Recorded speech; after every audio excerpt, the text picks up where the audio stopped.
What about Nelson Piquet? Because that first race for you guys at Benetton, you know, he had a 3-time world champion alongside him and beat him immediately. Can you remember how they rubbed along together? I didn't really. I mean, Nelson made a big fuss about dropping of... I'm trying to remember who the Benetton rival was. Roberto Moreno. Yes. Moreno got dropped, and Nelson made a big fuss about that and sort of was creating a big sideshow about Moreno being unceremoniously dropped. Like all drivers of Nelson's sort of experience, he had Moreno in the place he wanted him, and then suddenly he had this young kid who wasn't interested in what Nelson wanted. So I think and Nelson left. I think the writing was on the wall, and Nelson knew which way the team was going to be going.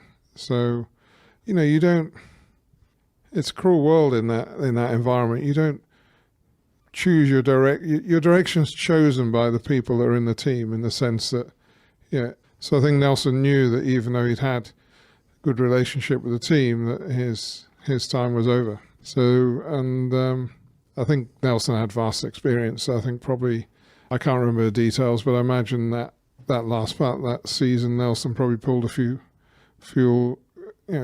pulled one over Michael a few times from his experience, but I think you could see on sheer performance he was going to be in trouble. Ross, I guess, is there a case of what goes around comes around? Because fast forward to 2012, Mercedes, you had the opportunity to get hold of Lewis Hamilton, and Michael was in the Nelson Piquet role in a way, I suppose. You could make that comparison. I think probably I would say that that Michael was kept very much in that loop of what was going on.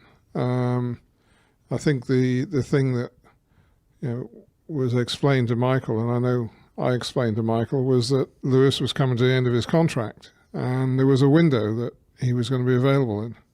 And if he became available, then Mercedes would try and go for him, because he was the future and Michael was coming to the end of his career. So, and Michael understood that and respected that, and as long as it was done openly and in a straightforward manner, he dealt with it. So, I think probably in that instance, I'd like to think that Michael was kept very much more involved and in the loop than probably with Nelson, who had nothing to do.